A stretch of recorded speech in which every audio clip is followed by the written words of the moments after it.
The massive warship USS Liberty floated through space like a sleeping giant. Her dark metal hull stretched for over 1 kilometer and showed the scars of many battles. Burn marks from alien plasma weapons covered her sides, and small holes from space debris dotted her armor plating. No lights blinked on her surface, and no energy came from her engines. She looked dead in the cold emptiness of space.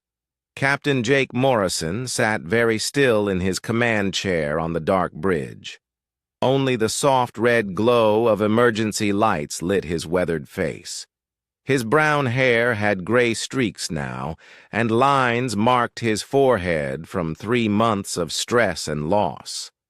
Around him, 42 other crew members stayed just as quiet and just as still. They had learned to move without sound and speak without voice. Their lives depended on appearing dead. Chief Engineer Linda Walsh crouched beside the main reactor, controls 3 decks below the bridge. Her small hands moved carefully over the control panel as she kept the massive fusion reactor running at just 5% power.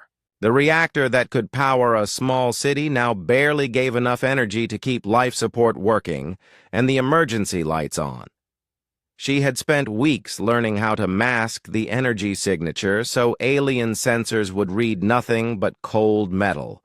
Communications. Officer Pete Davis sat at his station with headphones pressed tight against his ears. He listened to the alien radio chatter on passive sensors only. The Liberty could hear everything the approaching enemy fleet said to each other, but she sent no signals back. Davis had been listening for 6 hours now, as the alien ships came closer and closer to their position. The Liberty was the last human warship left in known space. 3 months ago, the Zephyrian Collective had begun their final attack on all human worlds. They called it the Great Cleansing, and their goal was simple. They wanted to remove every human from the galaxy forever. World after world had fallen to their bioweapons and their massive fleets. Billions of people had died in the first week alone. Morrison remembered the day it all started.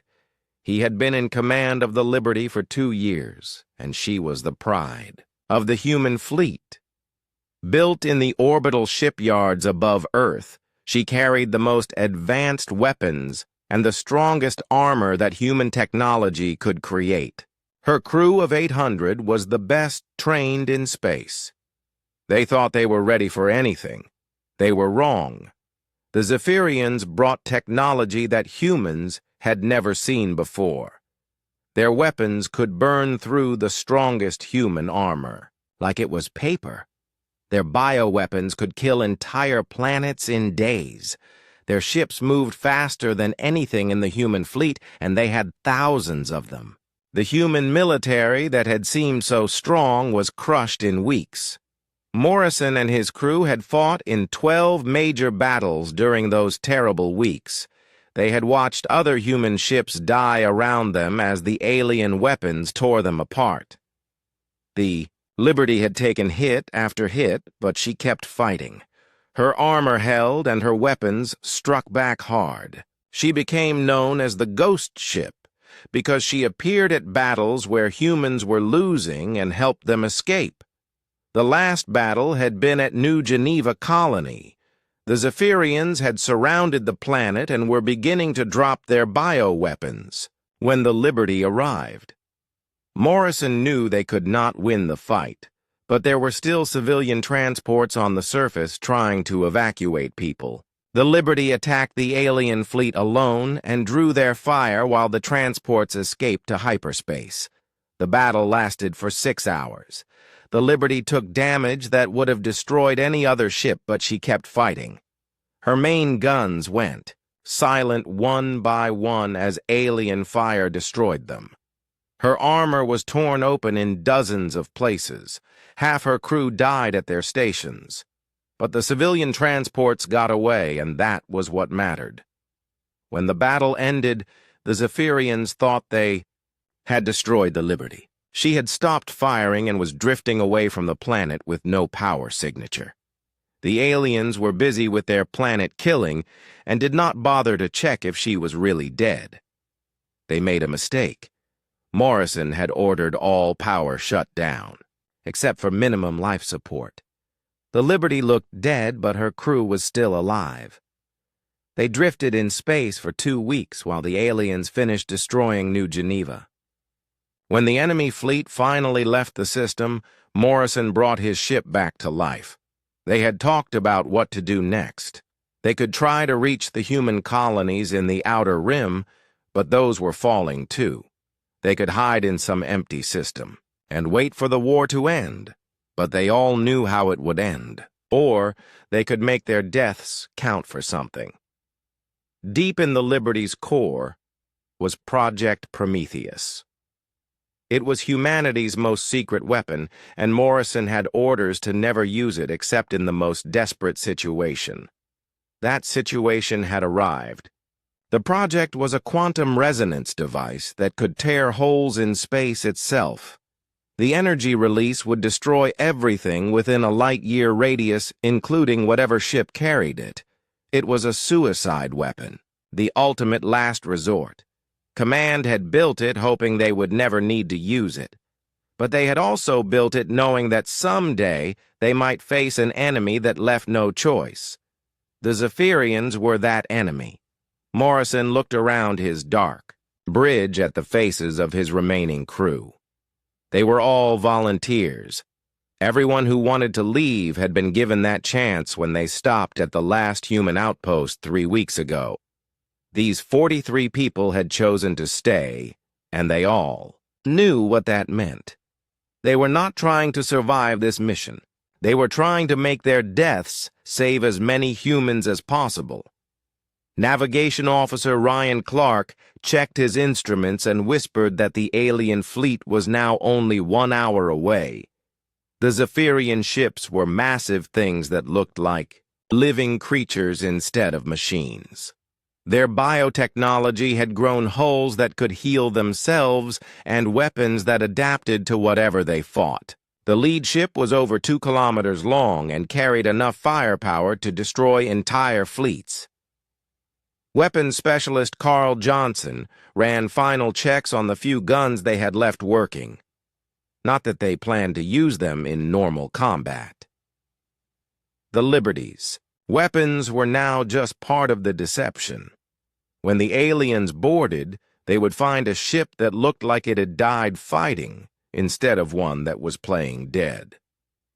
Marine Sergeant Danny Price and his 12 remaining Marines had spent days placing fake bodies around the ship. They used mannequins and spare uniforms to create the scene of a ship where the crew had died at their posts. The real crew would be hiding in maintenance spaces and service tunnels that the aliens would not know about. Lieutenant Commander Amy Brooks had mapped out every hiding place and escape route on the ship. She knew the Liberty better than anyone except Morrison himself. She had served on the ship for 5 years and had walked every corridor and climbed through every maintenance shaft. When the aliens came aboard, they would be walking into her house, and she knew every room. The plan was simple but dangerous. Let the aliens board and explore the ship while the human crew stayed hidden. Guide them toward the core section where Project Prometheus waited. When enough aliens were inside, activate the device and take as many of them as possible into death with them. Morrison had chosen this system carefully. Intelligence reports said a major Zephyrian fleet was passing through here on their way to attack the last human colonies in the outer rim. If the Liberty could destroy that fleet, it might give the human survivors time to escape to other galaxies.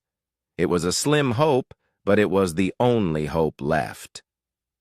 Pete Davis suddenly straightened in his chair and held up one hand.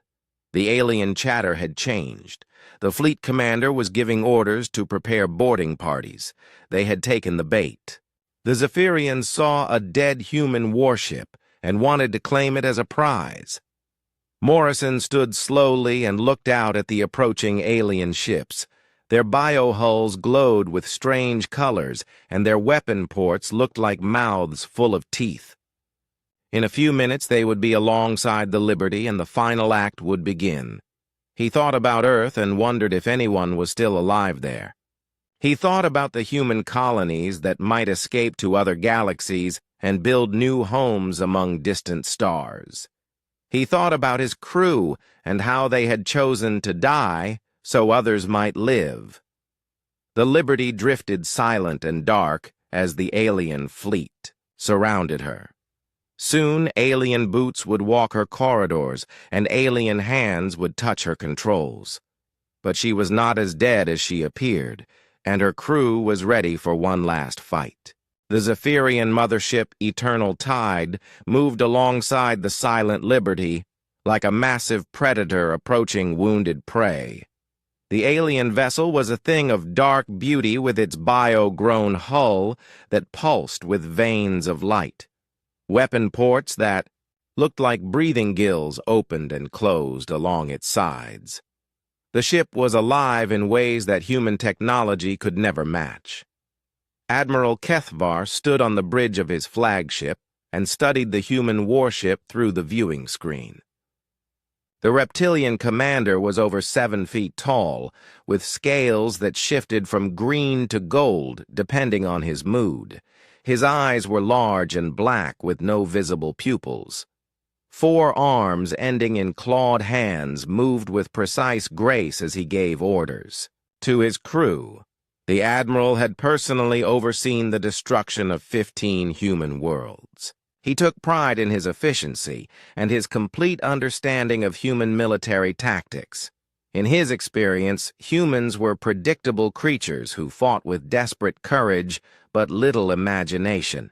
They built strong ships and trained good crews, but they lacked the biotechnology that made Zephyrian forces superior.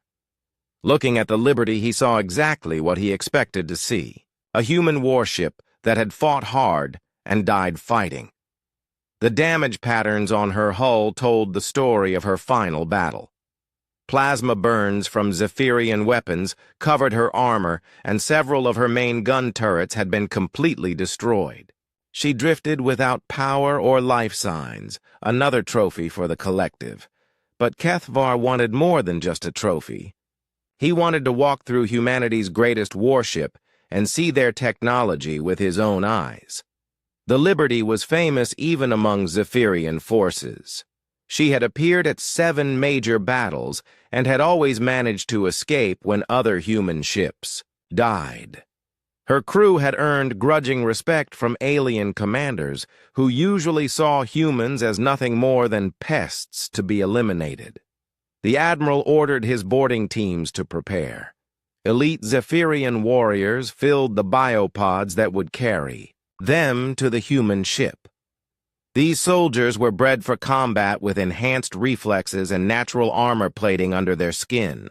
They carried plasma rifles that could punch through human body armor and energy shields that could deflect most human weapons. 3 boarding pods launched from the Eternal Tide and flew toward the Liberty. Each pod carried 20 warriors and was guided by biocomputers that could think and adapt faster than any mechanical system. The pods moved like living things as they approached the human ship. Their biohulls could sense the best places to attach, and their cutting beams could slice through any known armor.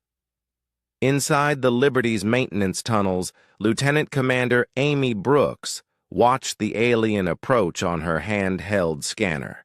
She lay flat in a service duct that ran between decks with barely enough room to move. Her breathing was slow and controlled, as she had trained herself to do during the weeks of preparation. Around her, 11 other crew members waited in similar hiding places throughout the ship. Amy had been planning this moment for 20 days. She knew exactly where each boarding pod would attach and which routes the aliens would take through the ship.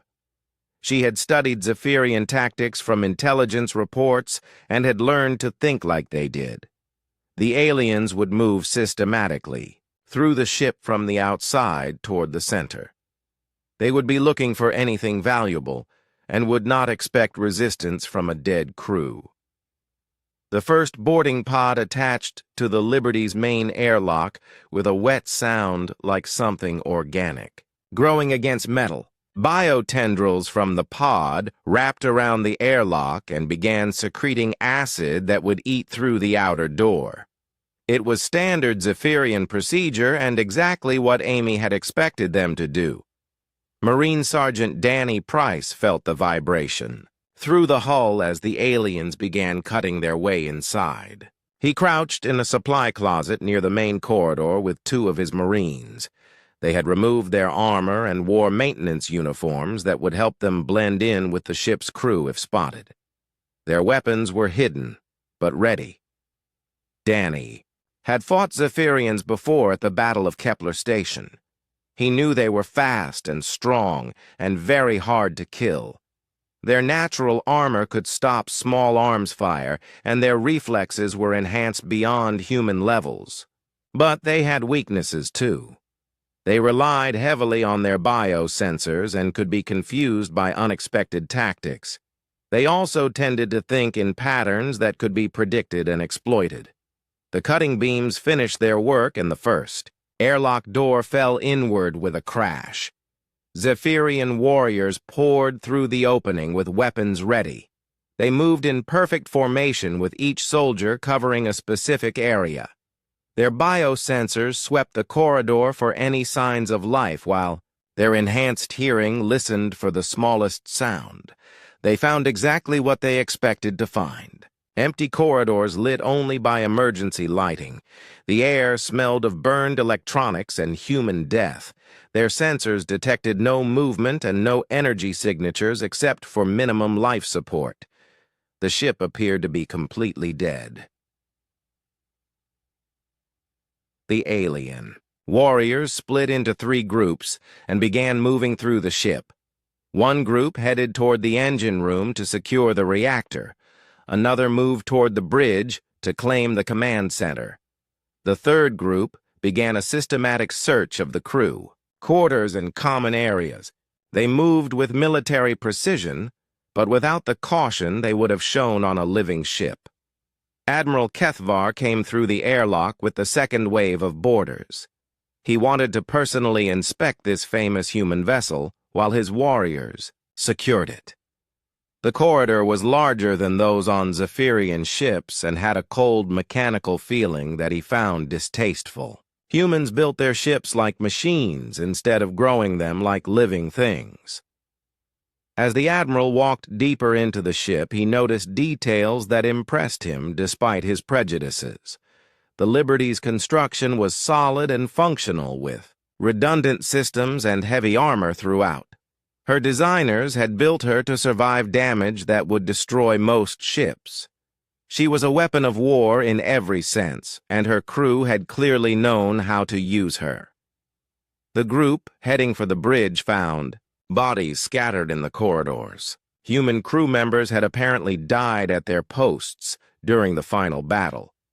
The aliens examined the bodies carefully but found nothing suspicious.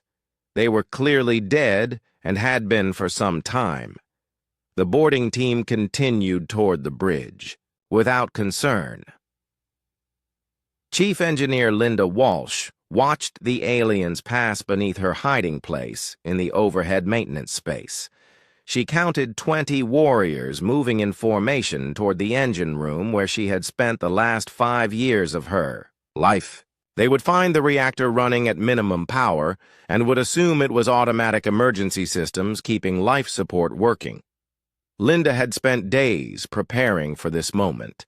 She had planted false damage reports in the computer system that would make the reactor appear to be barely functional. She had also rigged several systems to fail in convincing ways if the aliens tried to restart them. They would think they were dealing with a ship that was dying slowly instead of one that was pretending to be dead. The boarding team reached the engine room and spread out to examine the massive fusion reactor. It was smaller than the bioreactors they were used to, but clearly powerful. Their sensors showed it running at very low output with multiple system failures. One of the warriors tried to access the control system, but found it locked behind human security codes. Meanwhile, the team heading for the bridge had reached their destination. They found the command center dark except for emergency lighting, with several human bodies slumped over their stations.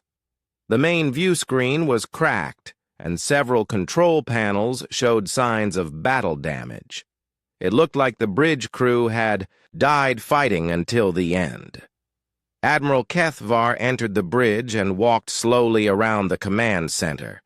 He had been on the bridges of captured human ships before, but this one felt different. The Liberty had been the flagship of human resistance and had earned legendary status among both sides. Standing in her command center felt like visiting a monument to human stubbornness. The Admiral approached the captain's chair where a human body sat slumped forward. The uniform insignia showed this had been a senior officer, probably the ship's commander. Kethavar reached out with one clawed hand to examine the body more closely. Captain Jake Morrison had been sitting perfectly still for over an hour. He had slowed his breathing and heart rate using techniques learned from human special forces training. His uniform was stained with fake blood, and his face was pale from makeup that made him look dead. When the alien hand touched his shoulder, he knew the moment had arrived.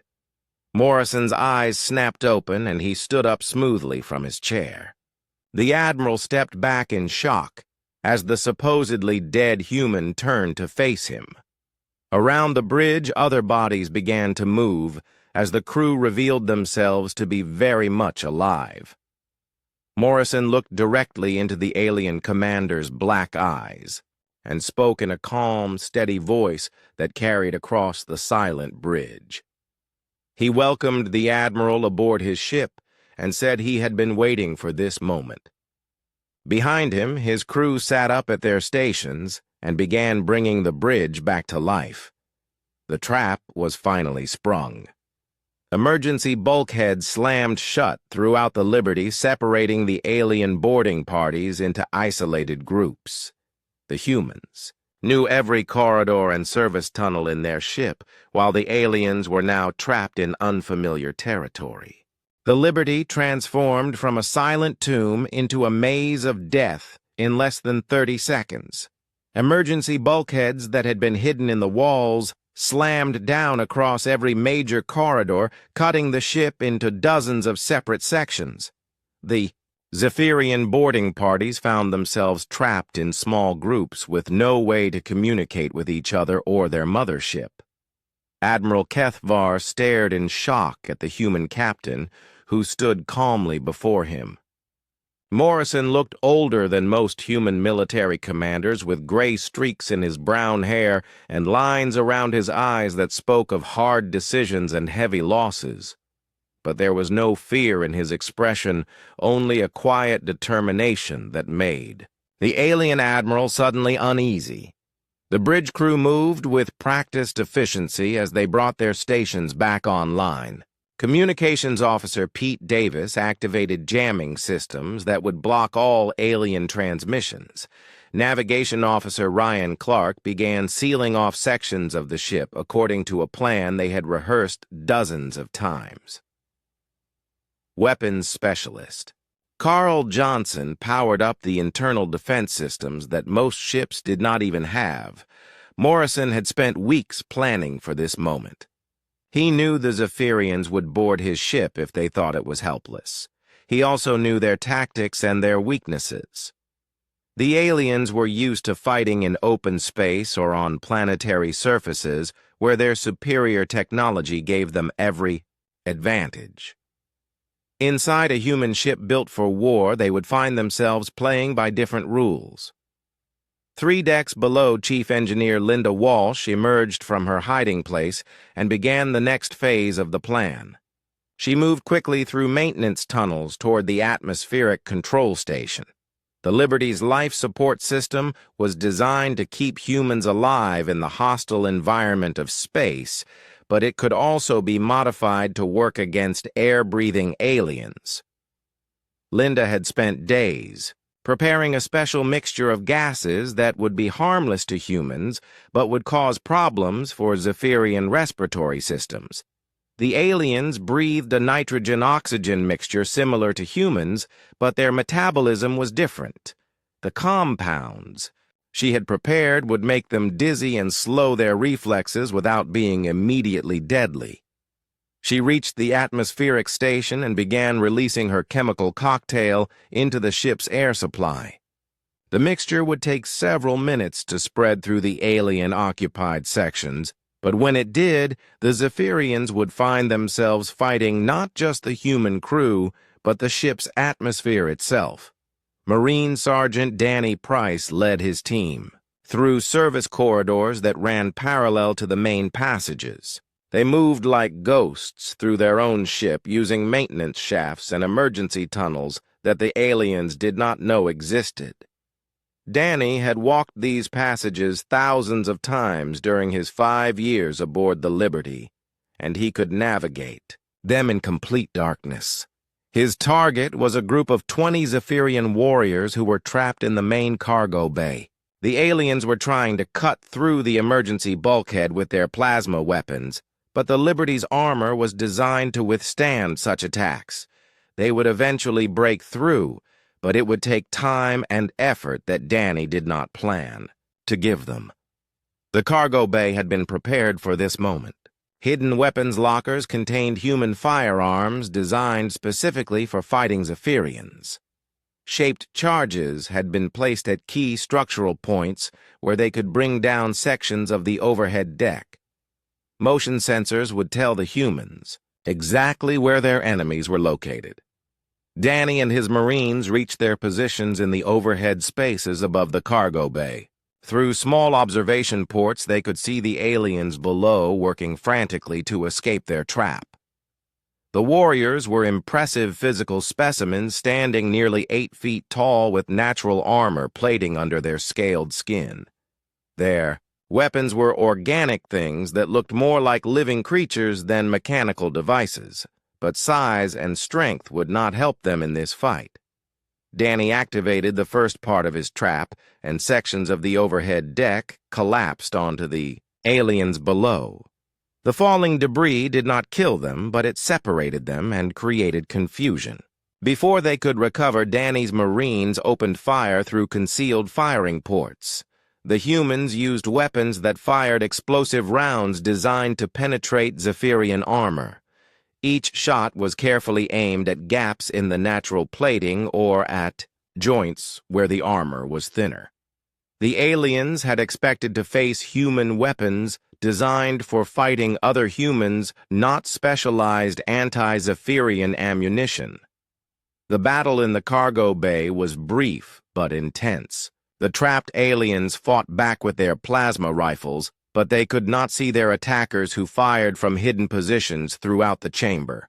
One by one, the warriors fell until only 3 remained alive. Danny allowed those 3 to escape through a maintenance hatch that led directly into another trap. Throughout the ship, similar battles were taking place as human crew members used their knowledge of the Liberty's layout to ambush isolated alien groups. Lieutenant Commander Amy Brooks led attacks on 2 separate boarding parties, using tactics that the Zephyrians had never encountered before.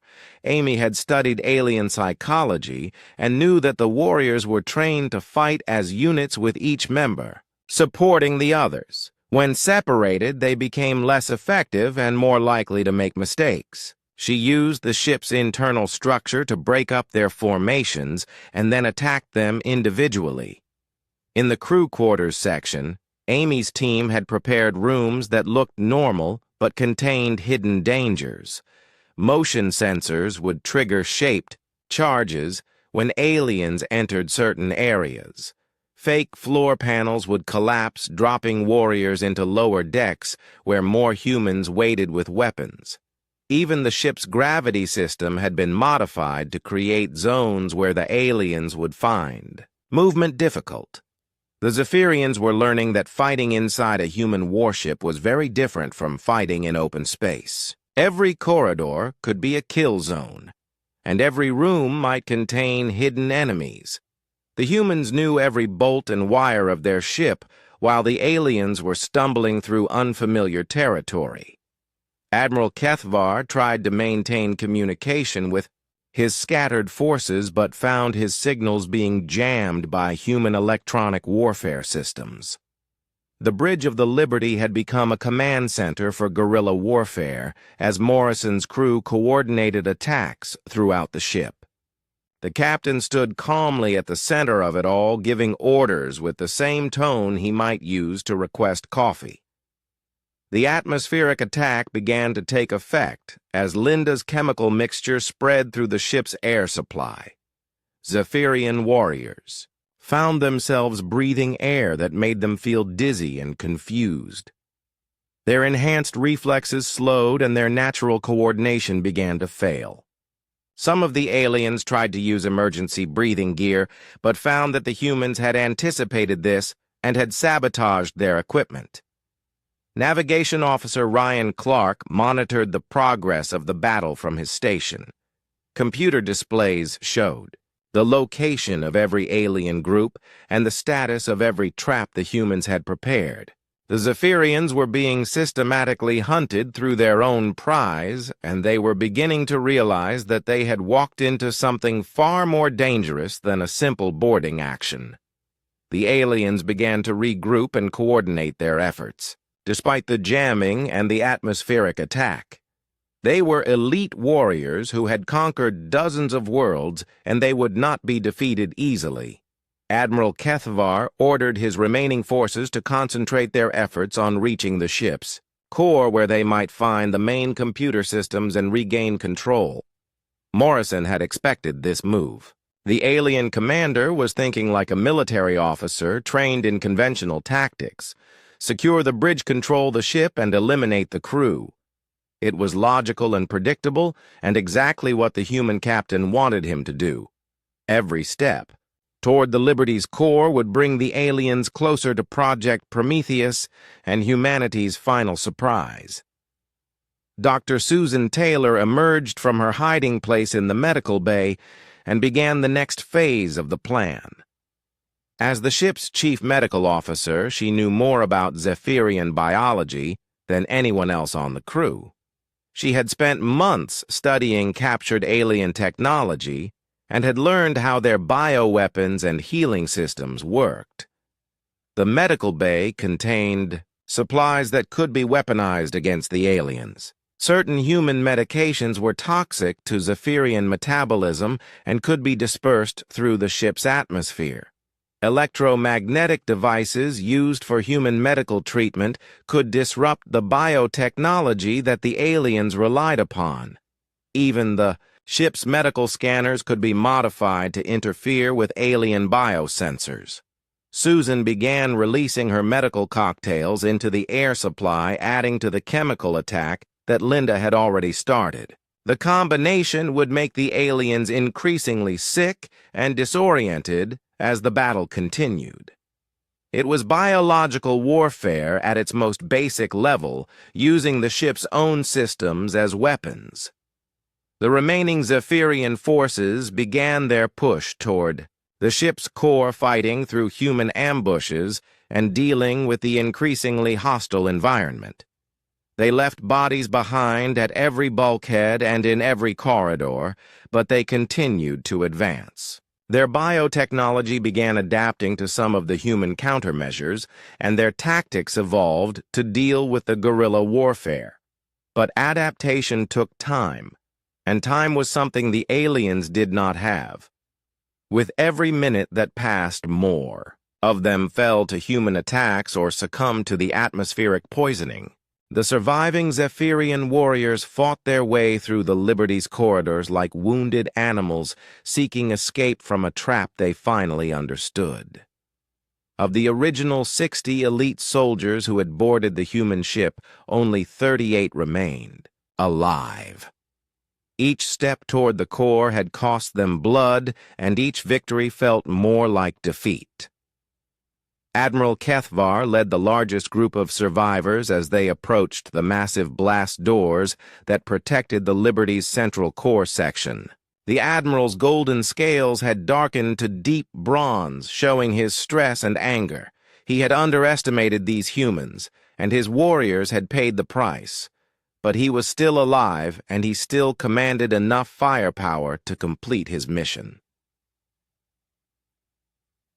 The blast doors were 3 meters thick and made of the same armor material that protected the ship's reactor.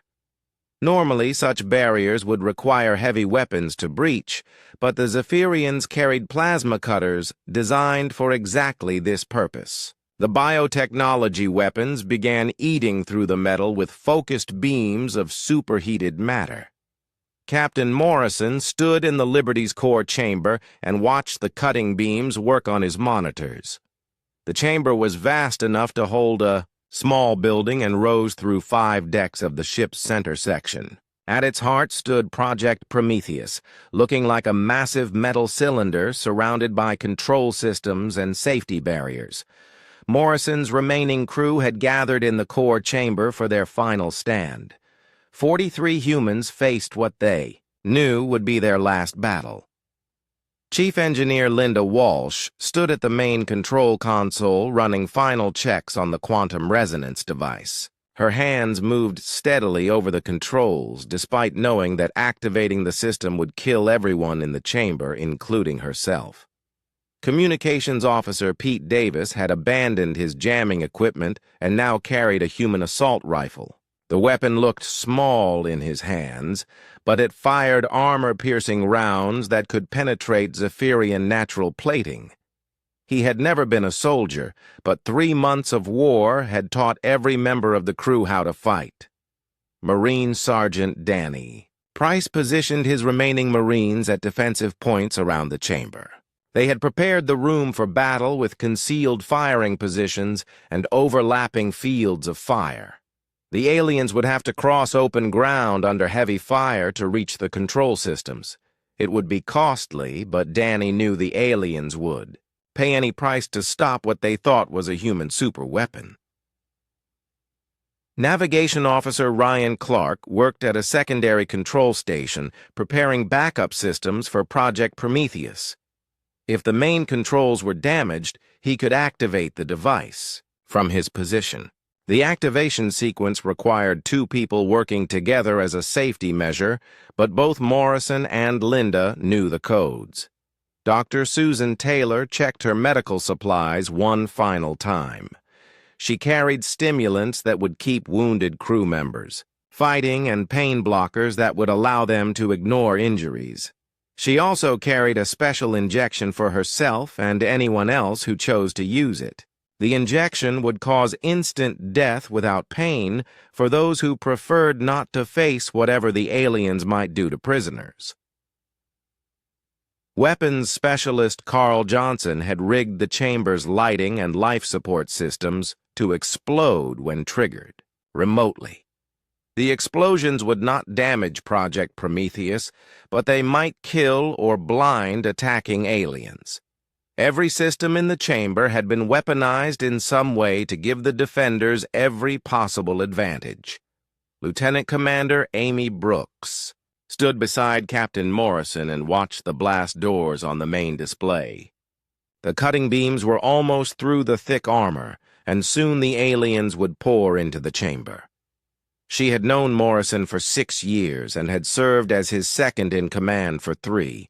They had never discussed what would happen in this final moment, but both understood their duty. The blast doors finally gave way and collapsed inward with a thunderous crash. Zephyrian warriors poured through the opening with their plasma rifles ready and their bio-armor gleaming under the chamber's lights.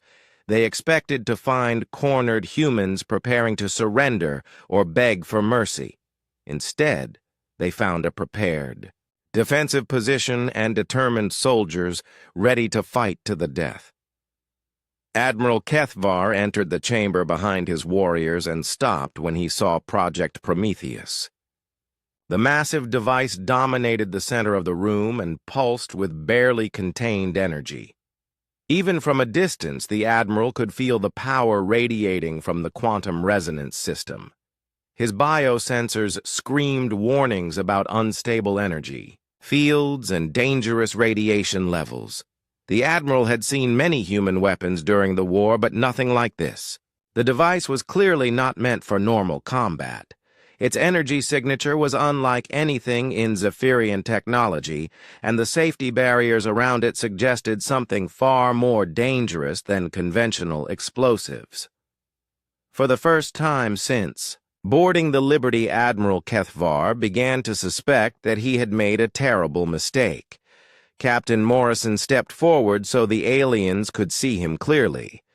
His uniform was torn and stained with the blood of his crew, but he stood straight and spoke with calm authority. He looked directly at the alien admiral and began to explain what the Zephyrians had walked into.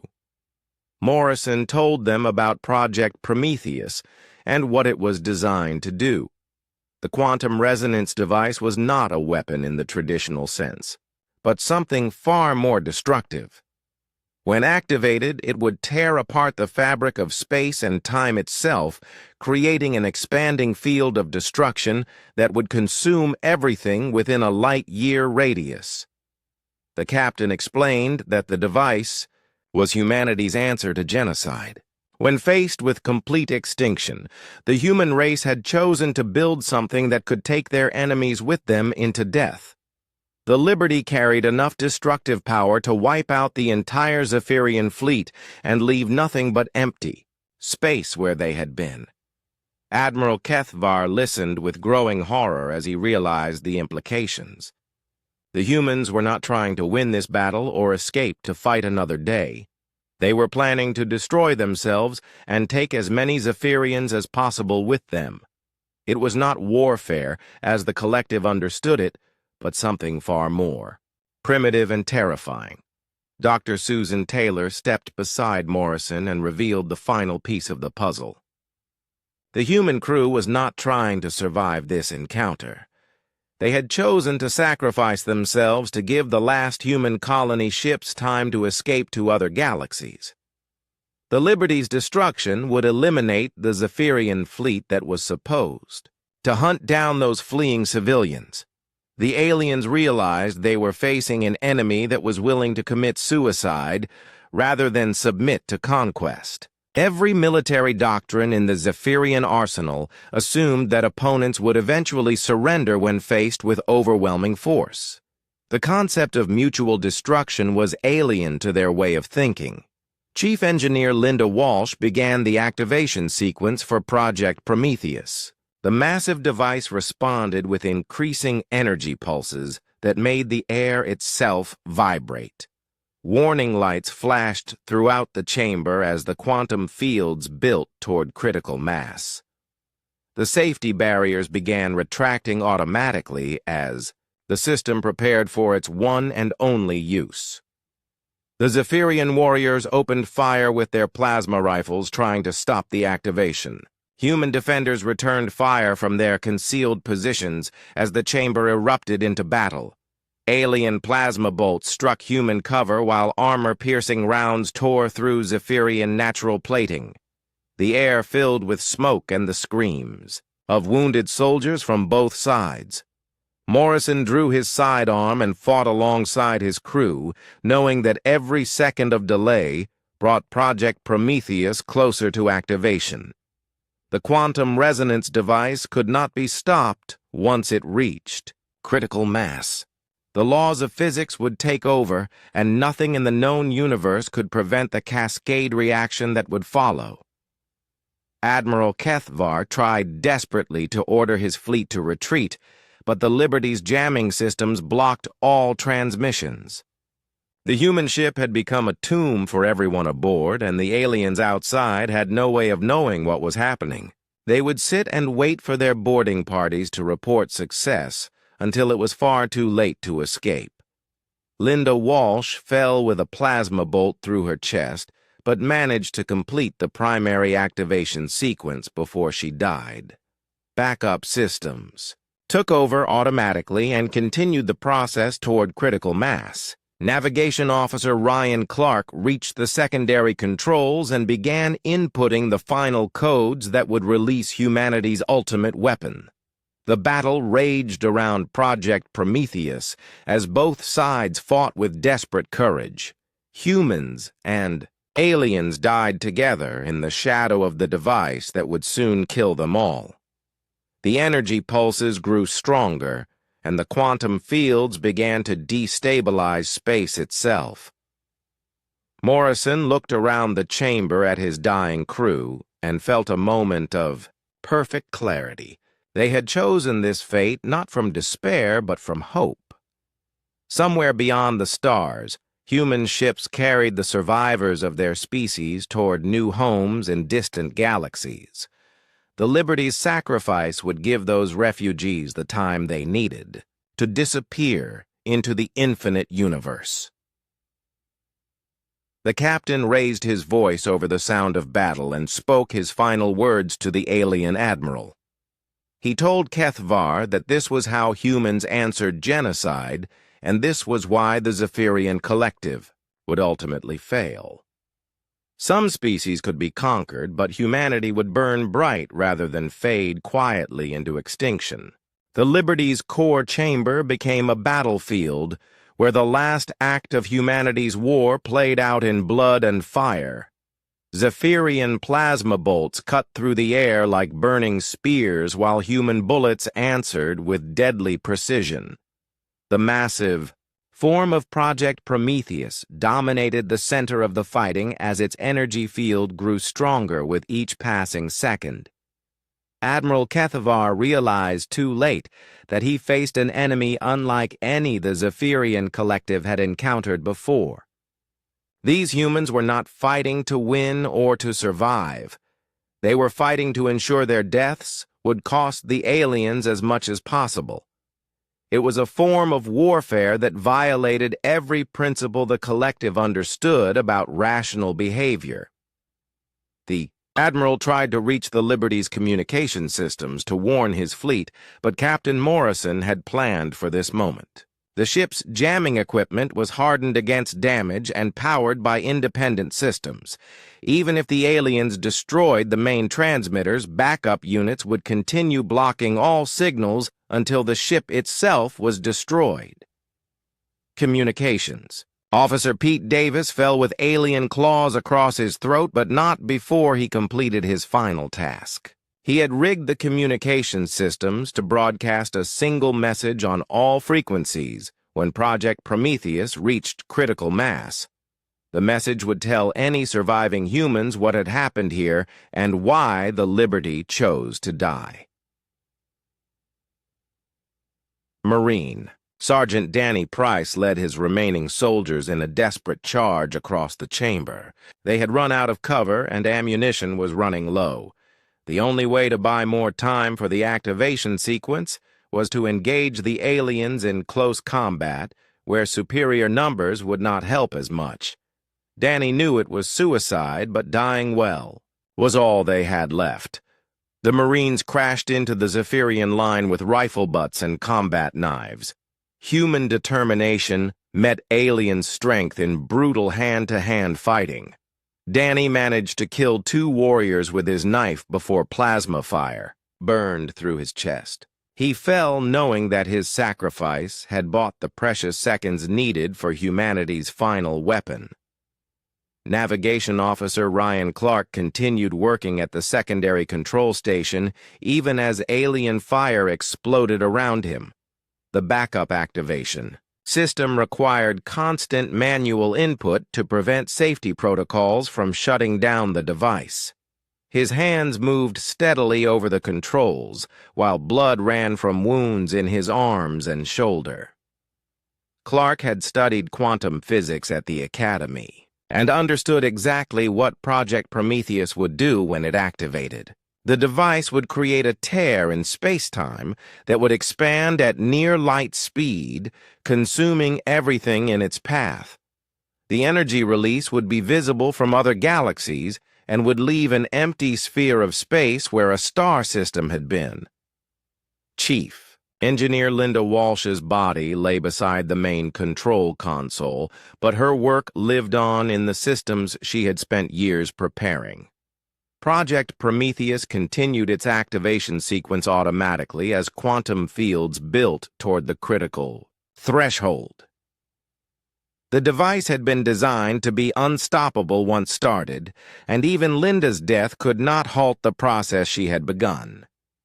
Dr. Susan Taylor moved through the battle treating wounded crew members and helping them continue fighting. She carried medical supplies and stimulants that could keep a wounded person conscious and functional for a few more minutes. In a battle measured in seconds, every moment of additional fighting time could make the difference between success and failure. The doctor reached Lieutenant Commander Amy Brooks, who had taken plasma fire through her leg. Susan injected her with combat stimulants and helped her reach a defensive position where she could continue coordinating the remaining crew. Amy's knowledge of the ship's systems was vital for keeping Project Prometheus running during the final phase. Weapons specialist Carl Johnson triggered the explosive charges he had placed throughout the chamber. The blasts brought down sections of the overhead structure and created new cover for the defending humans. Falling debris injured several aliens and separated their forces into smaller groups that could be dealt with more easily. Carl died when alien return fire found him at his detonation controls, but his final gift to the crew was confusion among the enemy ranks. The Zephyrians had to reorganize their attack, and that gave the humans precious time to complete their mission. Every second brought Project Prometheus closer to the point where nothing could stop it. Admiral Kethvar fought his way toward the device itself, hoping to find some way to shut it down or destroy it before activation completed. His 4 arms moved with deadly grace as he killed humans who tried to stop him. His natural armor deflected most human weapons, and his enhanced strength allowed him to tear through defensive positions. But Captain Morrison stepped into the Admiral's path and blocked his advance. The human captain carried only a sidearm against an alien warrior bred for combat, but he showed no fear. Morrison had accepted his death months ago and faced it now with the calm of a man who had made peace with his fate. The 2 commanders fought in the shadow of humanity's ultimate weapon. Morrison's military training and years of experience battled against alien strength and natural weapons.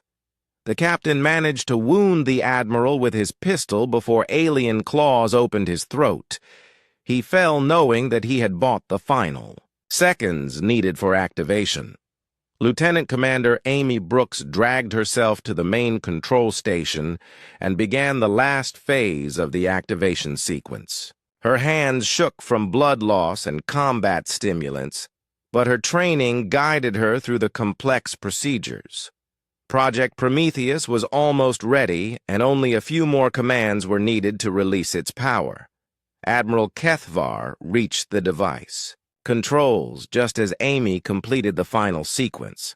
He tried to reverse the process, but found that human engineers had designed the system to be irreversible.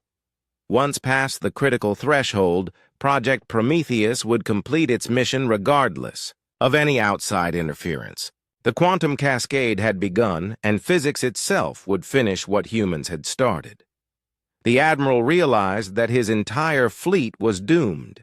The Eternal Tide and all the other ships in the Zephyrian force were too close to escape the expanding destruction. Hundreds of thousands of alien lives would be lost along with the Liberty's crew. It was a price that no rational military commander would pay for any victory. But these humans were not rational by Zephyrian standards. They had chosen mutual destruction over surrender and had built a weapon designed specifically for that purpose. The Admiral finally understood that he faced an enemy that would rather die than submit, and that made them more dangerous than any technology. Project Prometheus reached critical mass, and the quantum fields began tearing holes in space-time itself. The energy release started small but grew exponentially as the cascade effect took hold. Reality itself began to unravel in an expanding sphere of absolute destruction that nothing could escape or survive. The few surviving humans and aliens in the chamber watched together as the light of annihilation surrounded them. In those final moments, the war between their species seemed small and meaningless compared to the forces they had unleashed. Death came to all of them equally as the quantum fire consumed everything within reach. Amy Brooks used her last breath to activate the emergency transmitter that would carry the Liberty's final message to any humans who might be listening. The transmission told the story of their sacrifice and explained why 43 people had chosen to die, taking thousands of aliens with them. It was humanity's answer to genocide and a promise that the species would never surrender quietly. The quantum cascade expanded beyond the Liberty and reached the Zephyrian fleet. The Eternal Tide and dozens of other ships tried desperately to escape, but the destruction moved faster than even their biotechnology could respond. One by one, the alien vessels were consumed by the expanding field of quantum fire. Admiral Kethvar's final transmission reached other Zephyrian forces just before his ship was destroyed. He warned them about human desperation and the weapons of mutual destruction that Earth's children carried. His last word spoke of an enemy that chose death over defeat and urged caution in any future encounters with human survivors. The quantum cascade continued expanding until it consumed everything within a light-year radius. When the destruction finally ended, a perfect sphere of empty space marked where the battle had taken place. No debris remained and no trace of the ships or crews that had fought there. It was as if that region of space had been erased from existence. Far beyond the expanding destruction field, human colony ships continued their journey toward the Andromeda Galaxy. The refugees carried with them the genetic heritage and cultural memory of their species. They also carried the story of the Liberty and her crew, who had chosen to burn bright rather than fade away. The sacrifice of Morrison's crew gave the fleeing humans the time they needed to disappear into the vastness of intergalactic space. The Zephyrian forces that might have pursued them were gone, and the aliens who remained would think twice before hunting the survivors of a species willing to destroy itself rather than submit. Years later, when human settlements began to grow, on distant worlds, children would learn the story of the Liberty and Project Prometheus. They would understand that freedom sometimes required the ultimate sacrifice, and that some things were worth dying for.